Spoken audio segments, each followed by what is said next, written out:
Township meeting. Can we have a pledge of allegiance?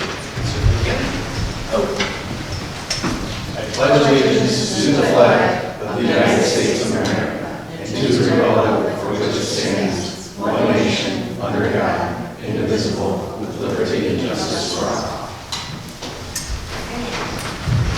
Can we have a roll call, please? Assessor Cry. Here. Highway Commissioner Bouvet. Here. Clerk Giolama is here.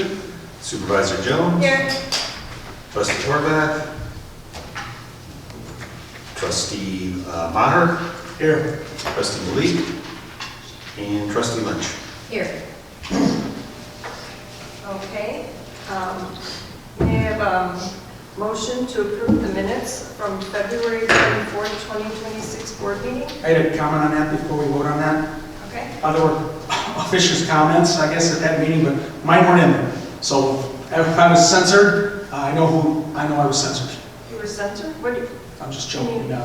The comments I made weren't included in the report, so they didn't get their way there. So Is there something specific you want to add? Yeah, exactly. I think I congratulated Summer Zumbrock, I believe. I Okay. congratulated her and made some comments about the high school basketball game. But it wasn't included. But that's other than The that. high school basketball game, during your official report? Yeah, and I think I made a couple of comments too, but they didn't get into the report, that's all I'm saying. So if anybody censored me, I know I was censored. I'm joking, I know I wasn't censored. It was just an Fan accident. of the other side of the basketball team, maybe? Yeah, right. So- If someone censored me, I know who did. Okay, so are you saying you want to amend the minutes and not vote for them today? You No, just I'd like to wanna move make- to. Just want to comment? Yes, comment and then move to approve them. As Okay. written. Okay. All right. Motion Do we to have a approve the minutes of second? the February 24th meeting. Second? Okay. Supervisor Jones. Yes. Trustee Maher. Yes. Trustee Lynch. Yes. Okay. Approval of general assistance expenditures? Motion to approve payroll for pay dates of February 27th, 2026 and March 13th, 2026. ACH wire payments and general assistance checks number 57687 through check number 57703 in the amount of $35,807.61. Second. Supervisor Jones. Yes. Trustee Maher. Yes. Trustee Lynch. Yes. Okay. Can I have a motion to approve the road district expenditures? Yes, I'd like to make a motion to approve payroll for pay dates of February 27th, 2026 and March 13th, 2026, and ACH wire payments and road district checks number 25762 through check number 25795 in the amount of $139,478.07. Second? Okay. Supervisor Jones. Yes. Trustee Maher. Yes. Trustee Lynch. Yes. Okay. Approval of general town fund expenditures? Motion to approve payroll for pay dates of February 27th, 2026 and March 13th, 2026, ACH wire payments and general town fund checks, number 63342 through check number 63423 in the amount of $378,662.52. Second. Supervisor Jones. Yes. Trustee Maher. Yes. Trustee Lynch. Yes. Okay. Is there any public participation? Old business, discussion and possible vote to amend the hiring discretionary policy. So this is something we talked about in the last couple of meetings. Basically, I think the board said that they only were interested in, not that you're not interested, but you only felt the need to vote on appointments to administrator, deputy administrator, HR generalist, director positions, and assistant director positions.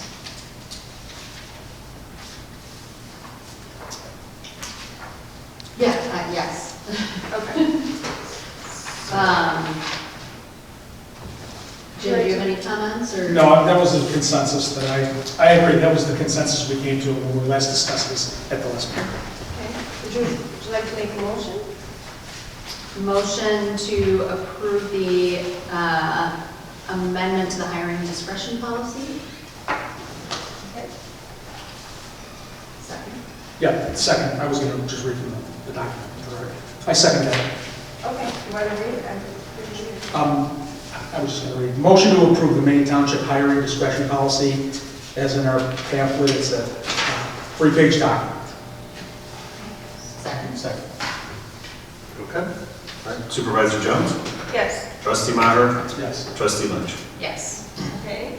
Next item of business, discussion and possible vote on resolution adopting a general assistance policy. This is also something we discussed last month, and had attorney Katie Nagy here. She was explaining to us about how we do that. She drew up a policy. And basically, we want to draw down our general assistance fund reserves. And so we're going to move some of the regular management items from different departments under general assistance that were under town fund. So,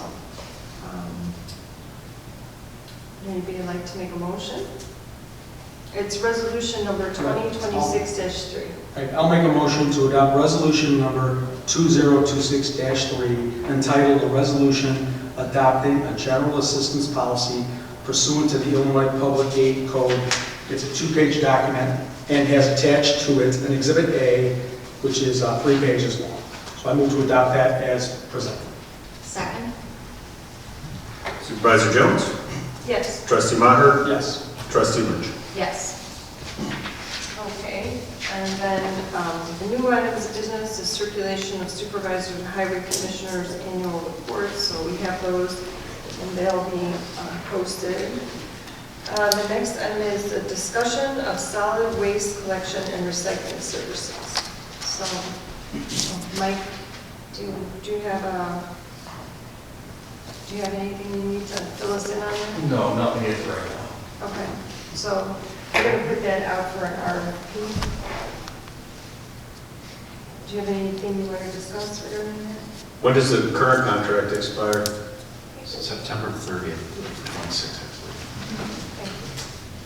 It's in the materials, Pete. You can find that for you, wasn't it? It was in the materials. I got it. Yeah, I just couldn't remember. The exact date. I think we have to find. Try to find that for you. Yep. Okay. The next item is discussion and possible vote on website accessibility compliance options. So this is something that we're required to do, mandated to do by federal government to make our website more accessible. So Rich is going to give a presentation about that. Good evening, everyone. So there's been a regulatory shift in website practices. So for years, accessibility was something nice to have and a best practice, but because of the DOG's final rule on ADA Title II, it's now a strict legal requirement, or will become a strict legal requirement 1 month from today. So as a local government entity, it's something that we're required to follow. And in plain English, it means that our website, any online materials must be perceivable, operable, understandable, and robust. So this includes making sure that every part of our website is accessible to a screen reader. Things like having descriptive alt tags on all images, and even ensuring that any online forms can be filled out without needing to click a mouse. So there's some risks with not doing anything with this. There's been an increase in digital accessibility lawsuits. And so if we do nothing, there's potential for litigation to occur or fines for reading online. Sometimes they've been like tens of thousands or hundreds of thousands, some thousands of dollars. So many more times the cost of some of the upgrades that I'll be recommending today. So the strategy that I recommend to meet this deadline is two-pronged. One is working with our website provider to do a scan and remediation to identify and fix any underlying code deficiencies that we have in terms of accessibility. And the second piece would be to add an accessibility widget to the website that's a more enhanced version of what we have currently on the site. And I can demo that for you if you'd like in a few minutes. So that's just part of it. There's a number of other best practice steps that have been in the process of taking, including tracking all changes made to the site to keep a record of that in case there's any complaints made by the public going forward. We'll need to add a website accessibility statement to our website. Make it really easy for people to report any issues that they might find. Those would come to me. And then potentially archiving some content that wouldn't meet the requirements of WCAG 2.1 level AA, which is the technical standard that we need to abide by. But beyond mere compliance, this is also an issue about service for our community. As with most communities, a significant portion of our residents have either cognitive, visual, auditory, or motor impairments that would prohibit them from viewing a website like we normally do every day. So this investment would help ensure that all of our residents can access our digital services on our township website without barriers. As far as cost goes, for comparison, I looked at a pretty popular tool out there called AudioBuy. The pricing for that was very expensive. It ranged from, and you have quotes on that in your board packet, depending on the level of service, anywhere from $2,500 to $9,000 a year. So with our website provider currently, their publicly available packages started at $2,400 per year, which I also thought was quite a lot. So I spoke with our account manager to customize and bundle some options together that would be less expensive than that, but give us everything we needed in a more cost-effective manner, but not a bunch of stuff that we didn't necessarily need. So this is also in your packet, but in big screen version here. So there's basically 3 options I would ask for you to consider voting on tonight. The very minimal option would be option 1, and what this would do would be just a single scan by our website host and remediation for underlying issues that they would find. So that would be a one-time cost of $1,200. Again, that starts at half of what they were normally advertising for their package tiers. Option 2 would be the same as option 1, that one scan and remediation, and then the addition of a more advanced accessibility widget on our website. And then option 3 would be, so the option 2 is only one scan. So that would be $1,975 for the first year, and then for the accessibility widget on an ongoing basis, it would be $975. So option 3 is one scan every year with remediation, which would be more of a best practice because once that compliance deadline hits in a month, if your site is compliant then, that's great, but it also needs to be compliant into the future. And as the standards get stricter over time, it needs to abide by those standards as well. So that would give us one scan remediation per year plus the ongoing cost of the accessibility widget for $1,975 year 1, and then $1,975 year 2 and beyond. So if anyone's interested in seeing about a 5-minute demo of the accessibility widget and what that can do, I'm happy to show that, but up to you if you want to see it or not. I'd really like to see it. Okay. Sure, of course. So which one are you showing us? The first option? So this would be the accessibility. So the first option is just the scan remediation. This widget would go with either the second or the third option. So the ones I recommend would be either considering option 2 or 3 that would also have the widget too.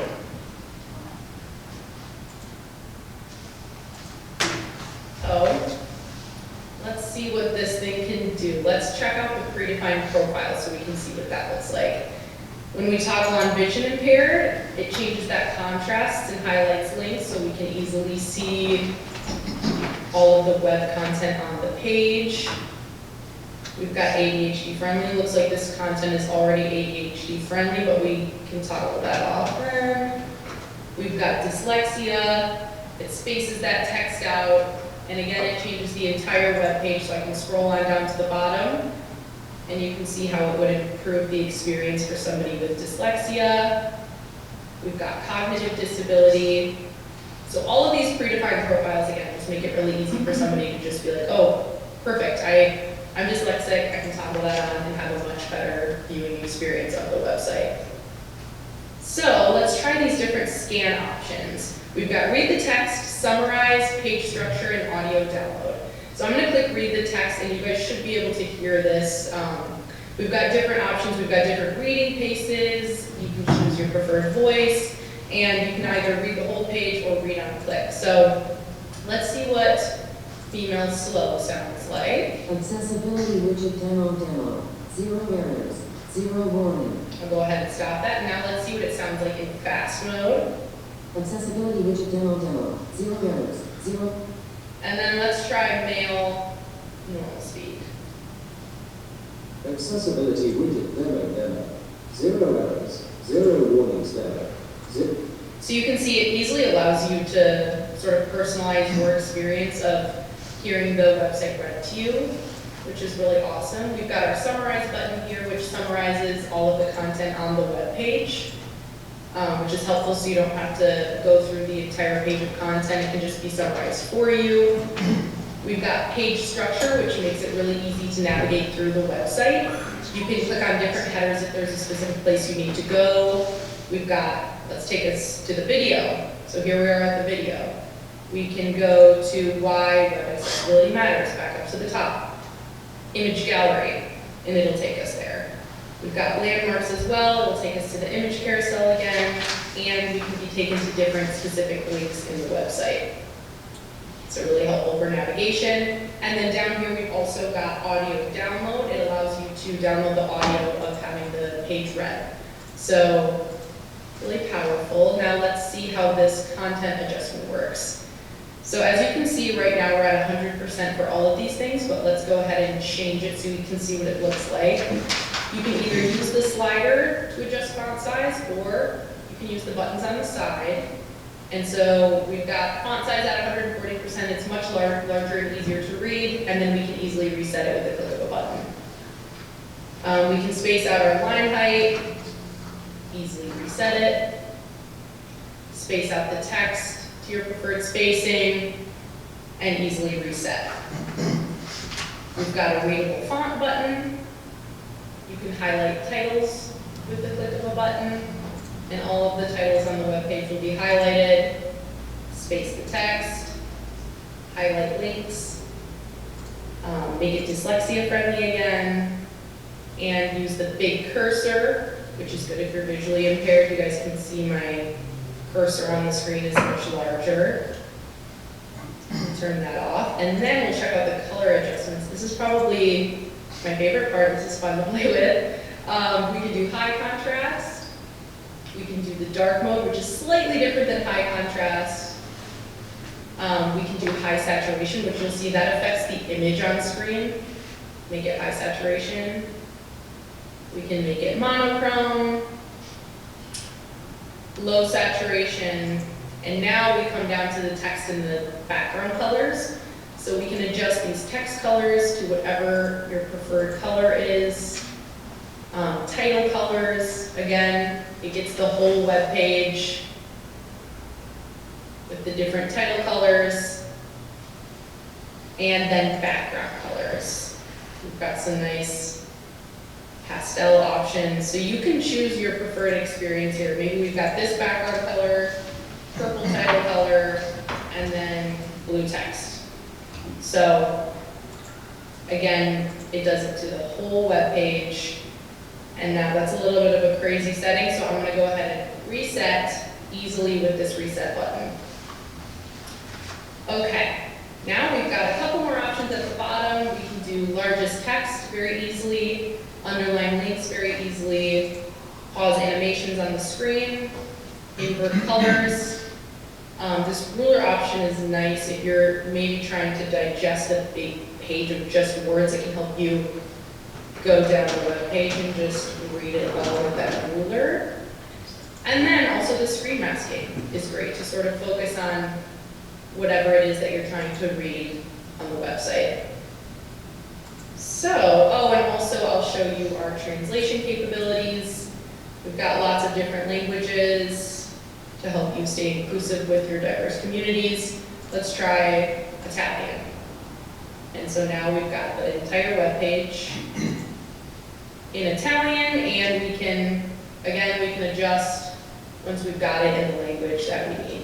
But I'm gonna go ahead and reset.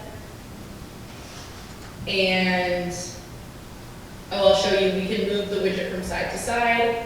Just go ahead and pick your preferred side. Got another accessibility statement, of course. And yeah, then we'll reset. So those are all of the modification adjustment capabilities.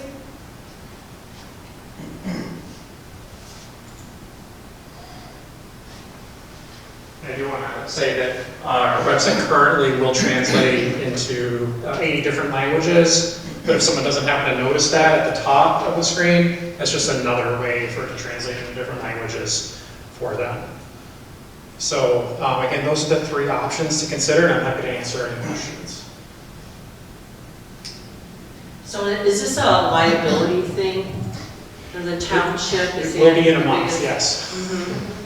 Because we wouldn't be handicap accessible in that? Yeah, any government entity needs to be compliant with those standards 1 month from today.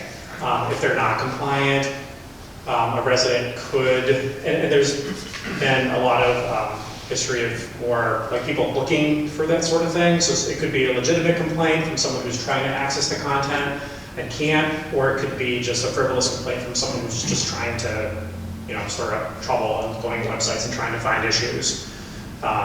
So there's a number of ways that this would provide some legal protection for us. One, if there is ever a complaint and we've done nothing, we have a hard time responding to that complaint. But even if there is a complaint, we can say, you know, we did this, here's a record of all the changes we made, we added this accessibility widget, we did a scan or remediate, and that helps to protect against anything being successful in terms of any potential litigation. I think you definitely have to have the widget, otherwise it doesn't really make sense, you know, that's really seems to be the piece of the puzzle that puts it all together. Mm-hmm. That's a helpful component, for sure. So the difference between 2 and 3 is that the second year in option 2 wouldn't have a scan. That's correct, yeah. Remediation just has the widget. That's the only difference, yeah. Option 2 is just a one-time, just to get us through this next month, address any issues, and make sure we're compliant by the end of April. And the third option does that once a year, so we can continue to monitor for that going forward. I mean, how much does our website change, really? Would we need a scan every year? Anytime, I mean, in a given week, I'm updating it at least 5 times, probably. So, Yeah. like on almost, I mean, actually it's almost a daily basis, really. So on almost a daily basis, there's something changing, like an image being added, content being added, forms, so. But those would be, those new changes would be taken care of by the widget, though, wouldn't it? The widget is only for the end user. So the widget provides different viewing experiences. It doesn't fix any underlying issues with a tag or something. These are issues that none of us would ever really notice. They're very subtle within the code. Like, for example, if there's a form field and that form field doesn't have a hidden label for it, because obviously we can see the form field, but if someone's visually impaired and they're using a screen reader, it needs to read what that form field says to them. And if that's missing or inaccurate, that would be one of the things that. But everything that you would be adding going forward would already be in an accessible mode, wouldn't it? I mean, because we have to do this with the state too. We're doing it with all the web pages. So I think everything in our cases going forward is going to be in that format. So is that the case here? Like where you would, anything going forward would already be in that? It wouldn't be guaranteed to be. Okay. Like, you know, for example, when I post images, I've been careful for years to put alt tags on there, but it's possible I could forget to do that one time, and I wouldn't realize it. So some of the things that are the packages that our web provider were recommending were doing 2 or 4 scans annually. I thought that was a little too much, and that's why I asked them to kind of come back with, what if you just did this once a year? Like, what's that cost? So, but the most important thing is to do a scan now and potentially add that accessibility widget. It's always something that we can revisit later and maybe add. But the best protection, like going forward, is to continually scan, or at least do it once a year to make sure we're in compliance. Because the standards do change, like a year or 2 from now, it might be, there's another standard, WCAG 2.2. That's not required yet, but in a year or 2, it's very likely that that will be. And so the things that are compliant today might not be compliant a year or 2 from now. That's the thing that I think worries me, is this changing standards, and I know at the library and in the library world, people are very concerned about being able to meet these standards with every single element that gets posted on the That makes sense. website, you know. And I was gonna ask about, about PDFs, because I know that's one of the concerns that's come up. Yeah, that's a major concern. Yeah. So essentially, when you're posting a PDF, and we have many of these on our website, we have hundreds of PDFs. So if you're saving it from a Word document, that's better. But a lot of what we're doing are scanning PDFs that are signed. So basically, for someone who's visually impaired, that just shows up as one gigantic image. It doesn't have any data or context to it. So remediating PDFs in this current compliance requirement is very difficult and very costly, like extremely costly for some of the programs that'll do that. So one option I've discussed with our provider is trying to move some of that content into an archive section. So there is an exception to the compliance requirements that if you have existing content and it's in an archive area of your website, it doesn't have to meet those standards. So that might be a way we need to go to do that, because it's extremely time intensive and extremely expensive to remediate individual PDFs, especially when they're scanned PDFs. So you recommend option 3? Option 3 is the best option for continued compliance going forward. So I would prefer option 2, but I'd recommend, at least option 1, preference for options 2 or 3. I had 2 questions. It sounds like the Department of Justice determines what is or is not sufficient to be accessible to individuals with disabilities, is that right? Mm-hmm. How do we know how likely it is for them to change that standard in the near future? Or not to change, or to change that standard? And number 2, I don't understand what you mean by options 2 or 3. Are you saying that they would charge us $975, for example, on our option 2 for as many years as we'd have a provider actually do that for unlimited number of years? Or, I'm not sure what you mean by that. Yeah, so for your first And if the question, standard's going to change, why would we want to bind ourselves to a contract if it's not going to be accessible within the alleged definition of the Department of Justice? that's a good question. So yes, the standard will change 100%. The standard WCAG, which stands for Web Content Accessibility Guidelines, 2.2 level 3A is already out there, and that's not required, but that is, if you want to follow the absolute best practice, that standard exists. So the Department of Justice is not requiring people to follow that standard yet, but I would say going forward, it will be. So these tools from our website provider, the scans as well as the accessibility widget, they're aware of those standards, and so as those standards change, the scanning tools are going to get better, and they're going to look for more things. So right now the scanning tools are, because that's one of the questions I had, what level of compliance will this get us? And it will get us to the required compliance today. Gotcha. Going forward, that will increase with the standard. And then as far as your question about option 2 and 3, so there is an annual cost, discounted cost that they put together for the widget itself, which would be $975 per year going forward. under option 3, apparently they're guaranteeing, or you're implying that they're going to charge us $19.75 for every year thereafter for the widget, right? That's correct. Which long as is you and scan. the yearly And scan. the yearly scan. Yeah. So essentially, And there's no limit to the number of years that this provider is going to do for us? Right, that's So, is that right? sure. Yeah, how long is they're not that? guaranteeing this price for 10 years or Makes no something. sense. Right, that's what I mean, Yeah. every year it makes no Did sense. they give you yeah, Yeah. like, is it for 5 years? Is it, I know it says year Right. 2 plus, or just Yeah. a couple of years?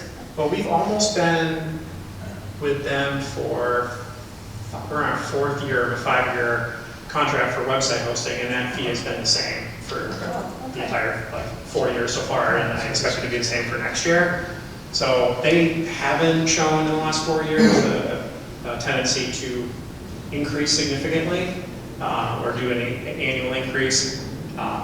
You know, it could increase, but I'm also really good at trying to negotiate pricing down for stuff. So if that were to happen, I have a good relationship with our account manager, and I could ask him to kind of keep things the same for us, if possible. Thank you, Rich, for doing all that. Sure.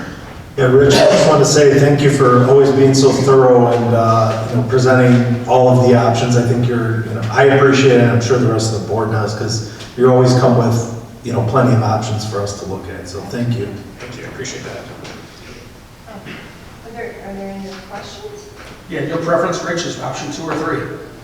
I don't know if you specified which one you like best. Option Based on what you 3 provides the best solutions for what we have to do today and helps us to maintain compliance going forward. So option 3 is better, in my opinion, for our protection going forward, even though it is an extra. Seems like a relatively small price to pay to reduce the potential liability that could be out there. Yeah. I think so.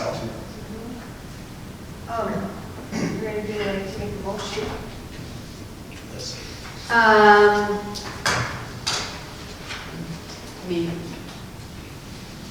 I guess I'm not sure how to word it. Motion to adopt option 3 with 1 scan and an annual remediation, or an annual scan and remediation with the widget at $1,975 a year. Is that Very comprehensive. Yes, sounds good. Second. Supervisor Jones? Yes. Trustee Maher? Yes. Trustee Lynch? yes? Okay, Thank you. Thanks, Rich. Rich, you're still up. Oh, Thank you. The next item is discussion of possible vote on clinical observation and reporting system improvements. All right, thank you. Wanted to start out by providing a little bit of background about our internship program. Maine State's been providing high-quality training for master's level counseling internship students in our program for nearly 50 years. So every year we always work with 2 talented students who we select from a wide variety of graduate schools, doing multiple levels of interviewing to identify the best candidates. And those students are here for over 10 months out of the year and over 20 hours each week. So they provide a really helpful addition to our employees at the township and great clinical services to our residents. So since we work with 2 of them together, they provide the equivalent amount of counseling services as 1 full-time employee at absolutely no cost to the township. So if we were to hire another full-time employee to provide that same level of, the same amount of counseling services, the cost of salary and benefits for that would be about 3 times annually the one-time investment I'm asking you to consider tonight. Next, I want to talk about why we even need to record. We are required by all the graduate schools we work with for providing the ability to video record sessions, of course, with client consent for supervision and training purposes. Our employees have also used our existing video equipment to help meet requirements for more advanced certifications that do require video recording of sessions in order to earn those credentials. So take a step back in time with me to 2012. We were still recording on VHS tape. I'm ashamed to admit, long after we should have not been recording on VHS tape. So to do something about that, I somehow figured out how to get digital equipment. I went to a security supply store, bought some equipment, a power supply. Somehow, I still don't know, I got it all to work, barely.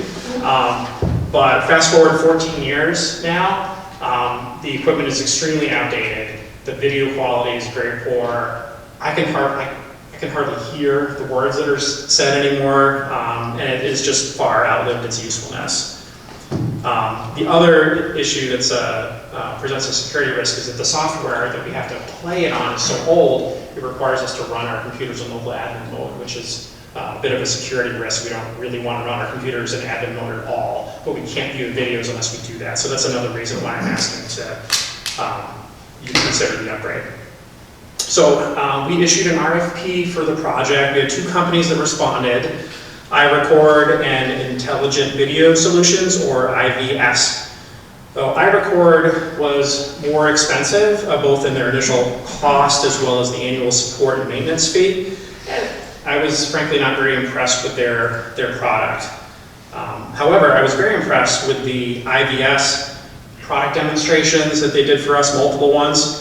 Their level of customer service. They even came in person to do a site visit to look at our space and see what would be required. They've been in business for 17 years. They have over 900 customers. The 2 gentlemen I worked with were just exceptional.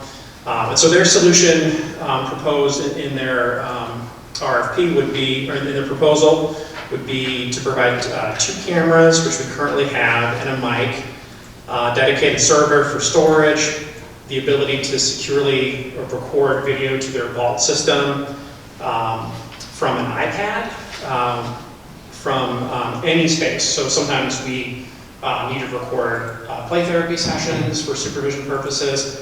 We may have a conflict where we need to record 2 sessions at once, but we can only record 1 now. So that would provide us a lot of flexibility. And the neat thing about that solution is that it doesn't actually store the video anywhere on the iPad. It will store it to the secure system, so in case somebody stole the iPad right after the session happened, they could not view the video, which is really important for confidentiality and privacy purposes. So this new system will also enable us to easily and securely access videos from any of our computers by logging in, but only within our building. It's not connected to the internet at all. It's on a local network here. So their solution, I thought, was by far the most flexible and really has everything that we need. So in terms of cost, next, the iRecord system, as I mentioned, that was more expensive that I didn't like, was close to $30,000 initial investment. The IVS system, their RFP came in at $26,906 one-time cost, and then a $1,350 annual support and maintenance fee. I do want to mention too that the upfront cost of that might potentially be eligible for grant reimbursement that we can apply for.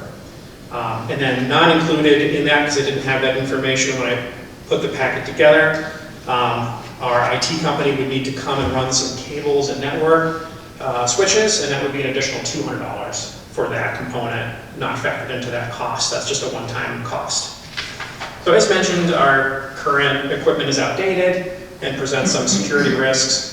This upgrade will enable us to significantly provide a significantly better experience for our intern therapists who serve our residents, and also go on to positively affect countless lives after the good training that they've received here at the township during the course of their careers. This also will help our full-time therapists continue to seek advanced certifications that require recordings, and these certifications go on to provide a direct benefit to our residents through our ability to offer additional specialized treatment options for them. So at this point, I'm happy to answer any questions that you might have. What would the potential grant could we apply for that would fall under? I was talking to Vicki about that, and there's some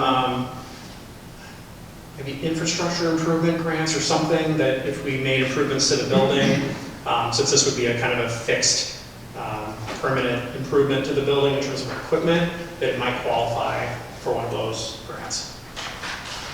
It'd be similar to like replacing flooring or other kinds of projects like that, capital projects. I can't believe you kept that equipment working for Right? 14 years. That's wild. Yeah, somehow it managed to get its way through. Hey, anything's better than VHS tapes. Oh, I suppose, yeah. Still have some VHS tapes. Huh? I still have some VHS tapes. Yeah. What's so bad about They have their charm. Yeah, they're still working. That's something. If you have a working VCR, that's something. Yeah. It's hard to find nowadays. It's been more than 14 years. I mean, I don't see that we have much of an option here. I think we need to update this equipment. It's been quite a while. Yeah. So it's not like we haven't got our money's worth all those years. Well, yeah, from a technology standpoint, 14 years is a couple lifetimes. And if we can use the grant money, yeah, you know, Yeah, that would obviously. that would be great. Or apply for a renewal, either way, so. Would anybody care to make, and you What exactly are we voting on? We're voting to do it right now, today? Or, Yeah, So it would be the IVS, the Intelligent Video Solutions proposal, that was one of the 2 RFPs that we received. and what was the price that we're talking about? The initial cost was, yes. Okay, my suggestion is we defer this when we have a full board, just because of the amount of money that we're spending. I'm not against this, I'm not trying to be argumentative, it's just, we don't have 2 trustees here, may have some questions or comments on the, it sounds like 2 choices, right? You get two offers, 2 options, one was for, We only received 2 RFPs back. I talked to different other companies. One company declined to submit an RFP, and the other one, they said they were going to, and I never heard from them, so. okay, just in I one. think it's really a choice of doing it or not doing it, not between 2 companies, because you didn't feel comfortable with the other option. Yeah, the other one was more expensive anyway, and their annual fees were like $2,500, so those were even more too. And the product was just not as good. There was really no comparison, just looking at both, in my opinion. Okay. So I wouldn't want to spend more for like getting something that isn't going to function as well. So really, I mean, in terms of options for companies, IBS is the one that I really recommend considering. Yeah, the agenda says discussion and possible vote on options. So that's all I'm saying, we may want to wait till we have a full board to select which option. That's all I'm saying. Yeah, and that's fine. There's no Unless you think it's an emergency, that something's going to happen between now and the next meeting. Yeah, no, it's certainly not a problem to wait another month. The previous agenda item, I would not have wanted to wait, so thanks for voting on that. But this is not time sensitive, it doesn't have to get done today. If it gets done a couple months from now, or whatever, it's fine. Or even at the next meeting, maybe. we're gonna make a motion to table it. Sure. I would make a motion to table this particular issue on the vote on the clinical observation and recording system improvement as discussed by Richard until the next meeting. Second. Supervisor Jones? Yes. Trustee Maher? Yes. Trustee Lynch? Yes. All right, thank you all. All right, See you next thank month. Rich. Yeah, thanks, Rich. Richard. Appreciate it. Okay, the next item on the agenda is discussion and possible vote to hire a temporary worker for bookkeeping. So these last few months have been pretty difficult. They have been very difficult because Vicki's basically been she's been spinning a lot of plates. She's been doing the administrator's job, the deputy administrator's job, the bookkeeping, HR, and so this Friday, our part-time bookkeeper is resigning. Friday is her last day. So in order to maintain continuity of operations during these periods when employees leave and before new hires begin, it may be necessary to hire a temporary worker. For consideration and vote is the hiring of a temporary employee to perform bookkeeping duties until a new hire is established. And the rate of pay is in the range of $25 to $40 an hour, depending on the experience. Would that be through a temp service then, Kim, or? I think so. We actually Oh, She's considering it, so we'll see. So it may be a temp service, it may, I don't know. But we do need somebody to kind of help us out.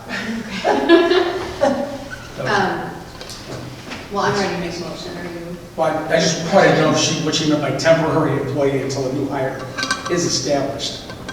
What exactly does that mean? We're going to need a temporary agency to hire temporary people, so they know it's not a permanent thing. Is that right? So this would. Well, I think there's going to be some discussion on whether or not we're going to hire a full-time person to do bookkeeping, or if we're going to decide to let the current accounting firm do bookkeeping, or so. That's why we're going this particular Yeah, temporary. Okay, gotcha.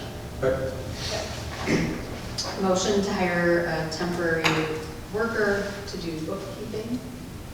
second. Supervisor Jones? Yes. Trustee Maher? Yes. Trustee Lynch? Yes. Okay, next item of business is discussion and possible vote on landscaping agreement. So Mike Simon is going to stop this. Good evening, everyone. Good evening, Mike.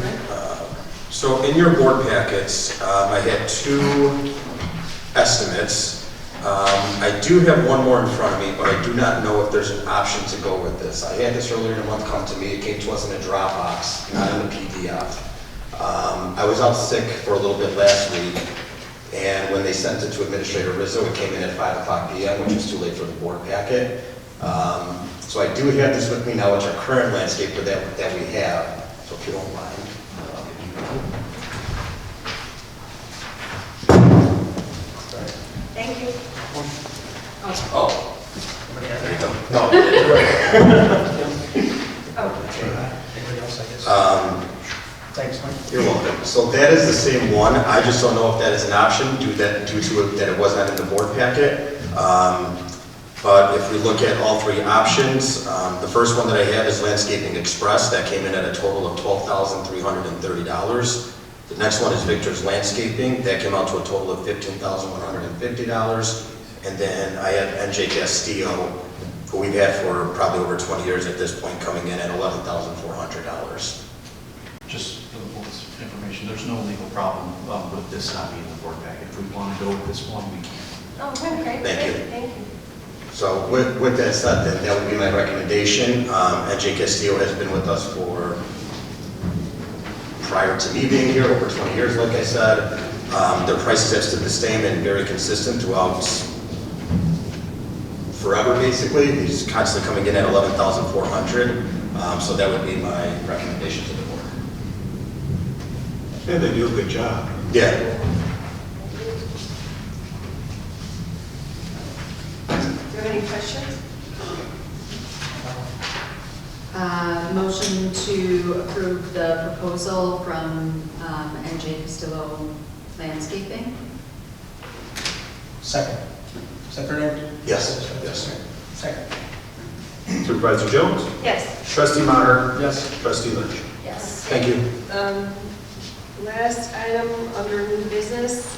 So this is for discussion or vote to amend the fund balance policy. We did discuss this. I think we discussed this last month. So the current policy is in order to maintain adequate funds to meet all necessary expenses of the township funds, including but not limited to general assistance funds and excluding the township's capital fund, should not fall less than 1 time the annual average expenditure of the previous 3 fiscal years. So we did put this in place last year, or the year before, where we instituted a minimum balance, which we didn't have before.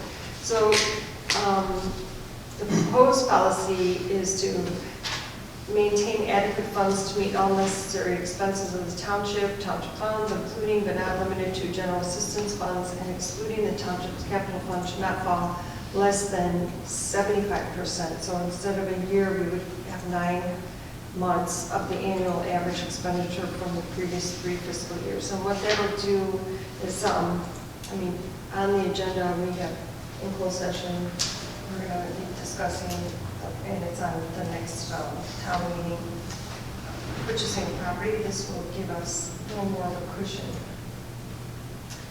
with our funds. Julie? I have no questions. I have no questions.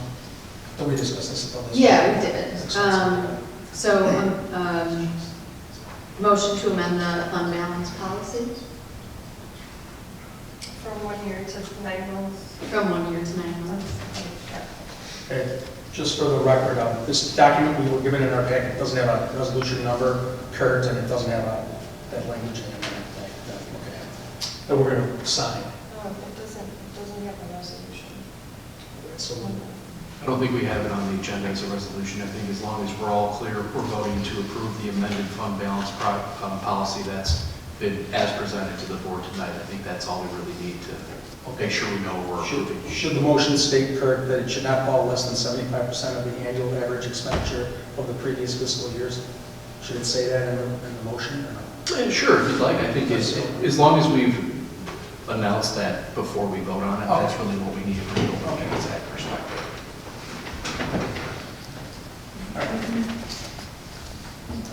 If we're all on the same page. You can second my mini motion. That's fine. Or you can We're all on the same make page. a- I second Liz's. Okay. Okay. Supervisor Jones? Yes. Trustee Maher? Yes. Trustee Lynch? Yes. Right. Officials reports. So let's just start with Assessor Scott. Thank you, Supervisor Finn. You're welcome. We are now open for renewal on exemptions and new exemptions. So people who had like a senior freeze last year should have received from Cook County Assessor an application. So we are processing them now. Also, homeowner and senior exemption, and the forms for the veterans will be sent out shortly. So they need to apply. And our due date with the Cook County Assessor is April 21st to get all those in. Tax bills are due April 1st. I would suggest that you go to Chase Bank and pay it, or do it online to the treasurer's office. I'm just a little, with mail, I sometimes have a little bit of a problem with that. So that is the best way, because you get a receipt from Chase Bank and you go in and pay. That's all I have. Happy Hanukkah, happy Easter. I'm going to be super quick. I just want to wholeheartedly thank my staff. Passover, I meant. I'm sorry. Passover, I meant Passover. Sorry. I just want to wholeheartedly thank my staff for their work this past month. March has been quite a whirlwind. We had snow, we've had wind, we've had flooding, everything in between. And my staff has, worked very hard to do what they can do. So I just wanted to publicly thank them. So that's all I got. I just wanted to congratulate you again for your award at the Park Ridge Night of the Stars. That was a fun event to attend, and glad to see you get the well-deserved award. You certainly do a lot with the Chamber in Park Ridge, so congrats on that. We have our upcoming annual town meeting, which will be on April 14th, which just seems late to me this year. I don't know why. I mean, I know it's always the same time. But, so hope to see everybody here, 7 p.m., and that's all I have. Okay. Well, the story that really stood out to me in the monthly reports was from Recovery Connection. I can tell you already know which one I'm talking about, but a woman came back to the group to share her story. She had first joined 8 years before and was obviously struggling with addiction, was a high school dropout. She is now a trial lawyer, I think it really speaks to the impact of the work that staff are doing every day. It saves lives, it transforms lives, I just really admire the work that Recovery Connection is doing to create community and give people the support that they need.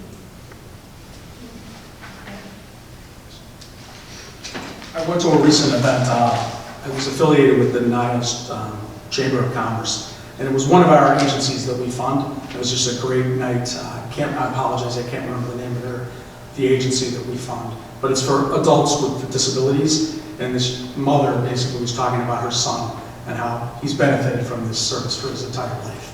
And it was just, you could just tell from the mother and child relationship, the service that they provided to that family is just magnificent. So it was a great event. It was at the place in Niles. I apologize, I can't remember the name of it. But Steve and I attended. It's just a great event. So I encourage anybody to look into these Niles Chamber of Commerce events. Some of them really touch upon what we do. And that's it. Speaking of Niles Chamber, we have another person in our midst that has been nominated for an award, Director Pizzafaro. So the voting opens tomorrow, so I encourage everybody to go to the Niles Chamber website. We're going to be sending an email, but you can, with the link, so you can just go and vote and tell him how wonderful he is. Because we won another win. Last year, Sam won from the assessor's office, and now this year we're going to hopefully bring Michael Pizzafaro over the finish line. Is that for Night of Roses? Yeah. Oh, awesome. Mm-hmm. Good luck. Yeah. Yeah, good luck, Michael. And he certainly deserves it, as all our employees do. And then I also want to thank Ed. That was a nice evening for the Park Ridge Chamber. It was really nice. We were all happy to support you. We have upcoming events. We have the usual neighborhood watch. I think Trustee Malik is going to be chairing that meeting. We have in April 7th, the tenants for the North Shore Legal Aid Tenants Rights Presentation. April 14th, we have our annual town meeting. April 18th, we have E-Waste Recycling Day. May 16th, we have a shredding event. And June 27th, we have a community resource fair. So we encourage everybody to come and take advantage of those events, or just check things out. I think that's. Oh, I also attended the St. Patrick's Day luncheon last week, the week before. It was very nice. Of course, Maine Streamers do an excellent job, and people loved it. They had Irish music, curly and cabbage, and it's always a really nice event. So I think that concludes my report. Sorry, Kim, I have one more thing I forgot. Sorry, Kim. I wanted to mention, we're now a member of the Metropolitan Townships Association, and I think they have an event coming up soon. Oh, yeah, and is that the one in May? Maybe it's May. June 18th? I think so. Oh, So it's good. I get them confused with, Yeah, I mean, it's coming up. with the township officials in Cook County. Okay, so I just wanted to mention that since we did join that a number of years ago, right, Kim? And I think it's a good association. We can learn from them and just try to find out the data. I'm going to put my James Maher hat on, and I'm going to congratulate our junior varsity hockey team in Maine Township, because they won state championships, and they beat, was it Buffalo Grove, Wheeling, and what was it, Buffalo, Hanover, Wheeling, or something like that. Just can't remember. So that was excellent. Our varsity team came in second, but the junior varsity won the state championship at Allstate Arena last week. So congratulations to them. Go Maine Township. Yes, go Maine Township. So, Victory. you didn't even know that one. I did not. Thank you for letting me know. I'm just kidding. Thank you for letting me know. Just teasing. Okay, so that concludes the regular portion of the meeting, and now we'd like to go into closed executive session pursuant to Section 2C1 of the Open Meetings Act, discussing the employment, compensation, discipline, performance, or dismissal of specific employees, and pursuant to Section 2C5 of the Open Meetings Act, to discuss the purchase or lease of real property for the use of the public body, including meetings held for the purpose of discussing whether a particular parcel should be acquired, and pursuant to Section 2C11 of the Open Meetings Act, litigation which is probable or imminent, review and approval of closed session minutes, ILCS 5/1/2026. So I'm not sure if we'll have a vote when we come out, but I think we will have the approval of the annual town meeting agenda when we come out, no matter what. Oh, okay. Yes, we will have that. So we will have a vote when we come out. So can I have a motion to, Motion to enter closed session? Second.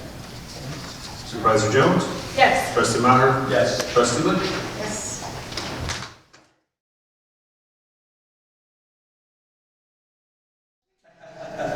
There you go. Second. Supervisor Jones? Yes. Trustee Maher? Yes. Trustee Lynch? Yes. May I have a motion to approve the April 14, 2026 annual town meeting agenda? Motion to approve the April 14, 2026 annual town meeting agenda. Second. Supervisor Jones? Yes. Trustee Maher? Yes. Trustee Lynch? Yes. Motion to adjourn? Second. All in favor? Aye. Aye.